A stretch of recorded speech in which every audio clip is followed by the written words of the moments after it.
मैंने क्या किया, 16,000 रुपये का एक बैंक ऑफ बड़ौदा से लोन लिया था। दीदी के नाम पे ही था, तो दीदी के नाम पे लिया वो और उससे बाइंग स्टार्ट कर दी। नई नई स्ट्रेटजीज हम भी देख रहे थे, कभी RSI को पढ़ रहे थे, कभी बॉलिंजर बैंड को हम पढ़ रहे थे, सपोर्ट रेजिस्टेंस, किसी ने कहा कि डिमांड सप्लाई जोन सीखो। फिर नेक्स्ट एक 50,000 का कैपिटल मैंने मेरी मासी से लिया, उसको फिर हमने क्या किया,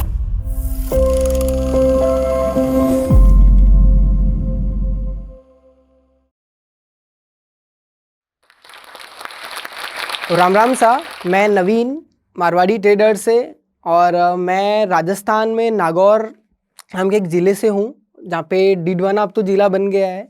और वहाँ से एरिया से स्टॉक मार्केट का नाम काफ़ी फेमस है, काफ़ी कुछ कंपनीज भी आई है उस एरिया से। तो हमने भी 2019 के अंदर, जब हम 12th के अंदर थे, तब नाम सुना था। 11th पास आउट ही हुआ था और 12th में हम आए थे, तो वहाँ पे स्टॉक मार्केट का नाम सुना और हमने इक्विटी से स्टार्ट किया। अभी हमारा तो अकाउंट उस टाइम बन नहीं सकता था, तो दीदी के नाम पे डीमैट अकाउंट ओपन किया। और वहाँ पे है सच जैसे स्टार्टिंग होती है, 200-500 रुपये डाल के आइडिया ऐसे शेयर्स हमने खरीद के फिर देखा क्या मार्केट वगैरह होता है, तो इनसे तो लॉस ही होना था। तो लॉसेस वगैरह देखिए कि उसमें भी लॉसेस वगैरह हो रहे हैं कुछ, फिर बाकी किसी को बता नहीं रहे थे। मैं और मेरा दोस्त श्रवण, हम दोनों ने ही स्टार्ट किया था।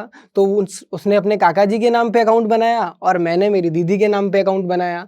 अकाउंट बना के हमने ट्रेडिंग स्टार्ट की, मतलब इक्विटी ट्रेडिंग स्टार्ट की हमने डिलीवरी के अंदर। पहले इनिशियली 100-500 हज़ार रुपये डाले, फिर कुछ सेविंग्स थी इधर उधर से, तो 10-12 हज़ार रुपये हमने डाल के कुछ शेयर्स खरीदना स्टार्ट कर दिए। बट उस टाइम हम कुछ अच्छी कंपनीज के शेयर्स खरीदना स्टार्ट कर दिए थे, क्योंकि हमें पता चला कि अच्छे स्टॉक्स में पैसा डालेंगे तो सेफ रहेगा पैसा।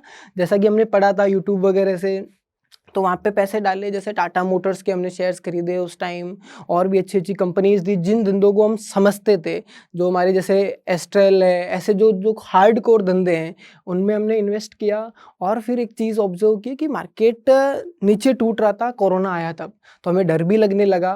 बट कोरोना में जैसे जैसे हम उस टाइम तक इतने स्ट्रांग हो गए थे, तो इक्विटी में पैसा, मार्केट हो या इंसान, जाना ऊपर ही है, ये कहीं ना कहीं हमने सुना था। तो उन चीज़ों से लेके हमने वापस वहाँ इन्वेस्ट किया।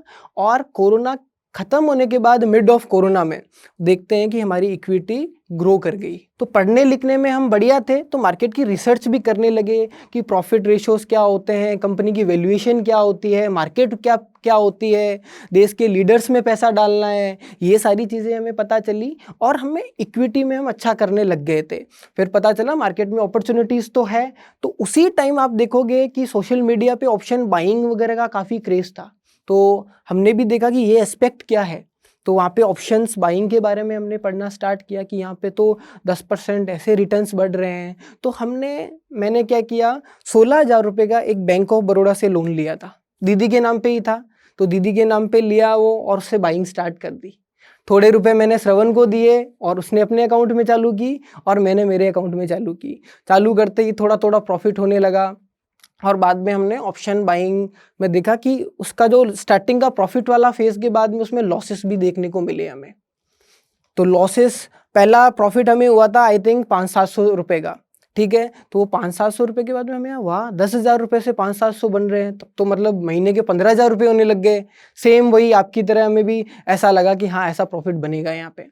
बट एट द एंड आपको पता है रियलिटी मार्केट की ये थी कि बाद में हमें लॉसेस स्टार्ट हो गए। तो लॉसेस की जर्नी तब तक स्टार्ट हो चुकी थी। नई नई स्ट्रेटजीज हम भी देख रहे थे, कभी RSI को पढ़ रहे थे, कभी बॉलिंजर बैंड को हम पढ़ रहे थे, सपोर्ट रेजिस्टेंस, किसी ने कहा कि डिमांड सप्लाई जोन सीखो, किसी ने कहा मूविंग एवरेज वाली स्ट्रेटजी अपनाओ, किसी ने कहा ये 920 की स्ट्रेटजी यूज़ करो। स्ट्रेटजीज यूज़ करने लगे, 16,000 रुपये का कैपिटल चला गया था। फिर नेक्स्ट एक 50,000 का कैपिटल मैंने मेरी मासी से लिया, उसको फिर हमने क्या किया, स्टॉक्स के अंदर इंप्लीमेंट करना स्टार्ट किया, स्टॉक के ऑप्शन से। उस टाइम हम निफ्टी, बैंक निफ्टी में ऑप्शंस में ट्रेड कर रहे थे। फिर हमने स्टार्ट किया स्टॉक्स के अंदर। स्टॉक्स के अंदर देखा कि वहाँ पे भी लॉसेस हो रहे हैं। रीज़न था थीटा डीके। सबसे बड़ा दुख तब हुआ कि जब मार्केट हमारी साइड में जा रहा है तब भी हमें लॉस हो रहा है। ऑप्शंस बाइंग हम कर रहे थे। जैसे 3 एस्पेक्ट होते हैं मार्केट के, या तो मार्केट ऊपर जाएगा या नीचे जाएगा या साइडवेज हो जाएगा। जब मार्केट हमारी साइड में जा रहा है तब भी हमें प्रॉफिट नहीं हो रहा है क्योंकि वो साइडवेज होके जा रहा है। मार्केट अगेंस्ट जा रहा है तो प्रीमियम जीरो हो जा रहे हैं, ऑटोमेटिक वहीं पे रुक रहा है तब भी लॉसेस हो रहे हैं। समझ में ही नहीं आ रहा करें क्या। स्ट्रेटेजी को फॉलो कर रहे हैं प्रॉपर जैसा जैसा हो रहा है तब भी, बट ऑप्शंस का बिहेवियर नहीं सीख रहे थे हम। 50,000 के डेप्थ के बाद में 3 लाख मैंने मेरे पापा जी से लिए। किस नाम पे कि मैं जयपुर हूँ, अभी मेरे को आपसे कुछ नहीं चाहिए होगा, कॉलेज वगैरह में मेरा कर लूँगा, मेरे एक्सपेंसेस वगैरह सारे मैं उठा लूँगा। तो हमने 3 लाख रुपए से फ्रेश ट्रेडिंग स्टार्ट की कि अभी हमें फ्रेश ट्रेडिंग करनी है एकदम। वहाँ पे प्रॉपर मैं और ये एक पीजी में थे जयपुर, और जयपुर से हम उस पीजी में ही बैठे रहते थे 15-16 घंटे, कॉलेज ही नहीं जाते थे। वहीं पे लैपटॉप हमारा एक डेल का पुराना सा लैपटॉप था, वहाँ पे सपोर्ट रेजिस्टेंस ड्रॉ करते थे, नई नई स्ट्रेटेजीज आरएसआई की ये करते हैं, ये बोलता था चलो मूविंग एवरेज को करके देखते हैं। उसमें कहीं ना कहीं बहुत सारी गलतियाँ थी जो मैं आपको बताऊंगा कि क्या गलतियाँ थी जो हम उस टाइम कर रहे थे। ऑप्शन सेलिंग से हम कैसे इंट्रोड्यूस हुए, consistency, risk management, over trading, ये जो सेल्फ कंट्रोल है, ये चीज़ें बताते सारे लोग हैं कि ये करने से प्रॉफिटेबल बन जाओगे, पर इन्हें अप्लाई कैसे करें। मेन तो वो होगा ना, ये रास्ते मेहनत करूंगा तो मुझे सक्सेस मिलेगी पता है, बट वो मेहनत किस डायरेक्शन में करनी है यही पता नहीं थी ना।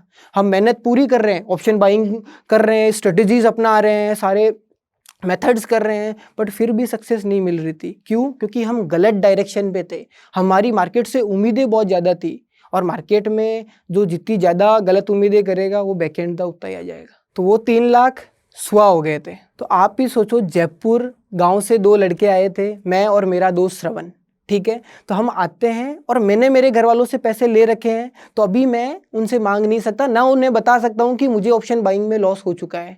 तो इसके घर से पैसे आते थे 15,000 रुपये, तो हम उसी पैसों से हमारा दोनों का काम कर रहे हैं। वो हमें एसी वाले रूम में भेज रहे थे घर वाले, और उन्हें पता नहीं हम 2,000 रुपये के रूम में रह रहे थे। और लिटरली ऐसा लग रहा था कि अब क्या होगा, टेंशन होती है करियर की, हम एकदम अच्छे स्टूडेंट्स अपने एकेडमिक्स में, और डर क्या लग रहा है कि क्या होगा अपने करियर का, ऑप्शन ट्रेडिंग के अंदर हम सक्सेस होंगे या नहीं होंगे। तो ये सबसे बड़ा डिप्रेशन जो सब लोगों को होता है। आज आप देखते हो बाइंग के अंदर एक किसी के पास पैसे भी नहीं है, 10 लाख 20 लाख का वो लॉस कर देता है, और वो लॉसेस से हम भी गुजर रहे थे। 3 लाख का वो, 50,000 रुपये वो मासी वाले, 16,000 रुपये बैंक वाले, बैंक वाली की किस्त आती थी 1,600 रुपये की, तो वो किस्त के पैसे और करने हैं। तो ये सारी चीज़ों से एकदम परेशान होते हैं ना, कि परेशान से हो गए थे कि अब करना क्या है, टूट से गए थे। और होता है ना, एज भी क्या थी मेरी उस टाइम, आप मान के चलो 12th पास करके गांव से बच्चा आया है, उसको शहर का माहौल ही नहीं पता है, शहर में माहौल क्या हो रहा है, उन चीज़ों से भी बाहर, कॉलेज नहीं जा पा रहे हैं टाइमली, और दोस्त लोग फ़ोन कर रहे हैं कि ये वो, ऊपर से ताने। जब इन जैसी चीज़ों में लॉस कर देता है ना, तो दोस्त लोग ही कह देते हैं आयो बड्डो ट्रेडर बनबा, ले बनगो के ट्रेडर। अरे वो ऐसे दिल में चुभती है कि यार मैं तो मेहनत कर रहा हूँ ना, मैं तो स्ट्रेटेजी फॉलो कर रहा था ना, मैंने तो रिस्क मैनेजमेंट की भी किताबें पढ़ी है, मैंने तो वो कैंडल स्टिक सीख लिया, मैंने तो वो सपोर्ट रेजिस्टेंस इंगल्फिंग कैंडल सीख ली ना, अब तो प्रॉफिट होना चाहिए ना, फिर भी नहीं हो रहा है। और सबसे ज़रूरी बात, सही जा रहे हैं मार्केट में फिर भी लॉस हो रहा है। तो यहाँ पे कहीं ना कहीं टूट सा गया था मन। पर होता क्या है ना, दोस्ती होती है ना, वो बहुत स्ट्रांग होती है। मैं और श्रवण जब साथ थे तो सोच रहे थे, मैं बोलता था, ये बोलता था भाई कि हो जाएगा भाई, सब होता है, मेहनत करेंगे, ट्रेडिंग में करियर एक ही साल में थोड़ी बन जाएगा। डॉक्टर बनता है तो उसे 5 साल लग जाते हैं, एक इंजीनियर बनता है तो 4 साल लग जाते हैं, अपने को तो यार 6-7 महीने ही तो हुए हैं अभी ऑप्शन ट्रेडिंग करते। तो इतना जल्दी सक्सेस थोड़ी मिलेगी। तो ठीक था, मान लिया, मैंने बोला कि हाँ भाई अपन मेहनत करेंगे, बट मेहनत का अता पता नहीं है किधर करें, कोई गाइडर नहीं है। आप देखोगे सोशल मीडिया पे बता रहे हैं तो वो प्रॉफिट दिखा रहा है, एग्जीक्यूशन थोड़ी बता रहा है। लिमिटेड रिसोर्सेज थे, अगर हो भी रहा है तो मान लो अगर कोई करा भी रहा है तो उसके कोर्सेज ये भारी भारी, पहले से लॉसेस में करे क्या। और सोशल मीडिया पे होता ऐसा है कि इन्फ्लुएंसर्स ज़्यादा है, ट्रेडर लोग कम थे। जो असली ट्रेडिंग करते थे, हम 1-2 डेस्क भी गए थे, हम 1-2 डेस्क के आसपास गए, उन्होंने एंट्री नहीं है कि क्या हुआ, कुछ नहीं होता यहाँ पे, तो कुछ बता ही नहीं रहा। ऊपर से एज फैक्टर, छोटे छोटे बच्चे, मासूम मासूम सी शक्ल के, कौन स्टॉक मार्केट सिखाएगा भाई। और सिचुएशन ऐसी थी कि वो 1,600 रुपये वाली किस्त का भी सोचना पड़ रहा था, और हर चीज़ बाहर भी जा रहे हैं तो पैसा तो शहर के अंदर तो बात बात का पैसा लगता है, जैसे मारवाड़ में हमारे कहते हैं कि अठे तो बात बात को रुपये लगे। तो मैं गाँव आड़ा छोरा, तो मान अति मतलब ऐसा डिप्रेशन वाला तो आपको ये मामला बताऊं, आप खुद जो लोग मेरे को अगर आज देख रहे हो, कहीं ना कहीं आपकी भी ऐसी जर्नी रही होगी, क्योंकि ट्रेडर लोग ही हो आप सारे। तो आपने एक चीज़ ऑब्जर्व किया कि बाइंग के बाद में, लॉसेस के बाद में आदमी टूट सा जाता है, वो बात ही नहीं सुन रहा किसी की, उसे कुछ समझ में ही नहीं आता, कोई कुछ कह रहा है तो भी उसे समझ नहीं आ रहा, बट कॉन्फिडेंस रह रहा है कि कुछ ना कुछ तो होगा। हमेशा ही एक ट्रेडिंग पार्टनर जरूर होना चाहिए। अकेला आदमी बहुत कुछ गलत कदम भी उठा सकता है। आप सुनते ही होंगे किसी को 40 लाख का 30 लाख का लॉस हुआ और उसने सुसाइड कर लिया। ये सारी चीजें एक पर्सन के अकेला, एक मारवाड़ में कहावत है कि एक लो मन शैतान को घर हुए। अगर अकेला पर्सन है तो वो कहीं ना कहीं डरता रहता है अंदर, क्या होगा क्या नहीं होगा। अगर मैं अकेला रहता और मेरे ऊपर 7 लाख का लॉस है तो मैं टूट सा नहीं जाऊंगा क्योंकि कैसे कवर होगा। बट श्रवण था मेरे साथ, तो ऐसा हुआ कि कर लेंगे भाई, कुछ ना कुछ तो होगा ही। तो उस बीच में हमने चीज़ें नई स्टार्टिंग की, फिर यहाँ तक लॉसेस करके परेशान हो गए थे, टूट से गए थे। अभी जो ऑप्शन हेजिंग है, इससे हम कैसे इंट्रोड्यूस हुए, ऑप्शन सेलिंग से कैसे इंट्रोड्यूस हुए, ऑप्शन सेलिंग हेजिंग में भी हमें लॉसेस हुए हैं। आर्बिट्राज वाली स्ट्रेटजीज, और अभी मैं आगे एक्सप्लेन करेगा, श्रवण करेगा आपको एक्सप्लेन कि जो हमने स्ट्रेटजीज की हेजिंग में भी हमें लॉसेस हुए। फिर हेज से हम इंट्रोड्यूस कैसे हुए, आज हम एक प्रॉफिटेबल ट्रेडर है। किसी को भी हम शान से बोल सकते हैं कि हम ट्रेडिंग करते हैं भाई, हम एक बाई प्रोफेशन ट्रेडर है। घर वाले भी अभी खुश हैं।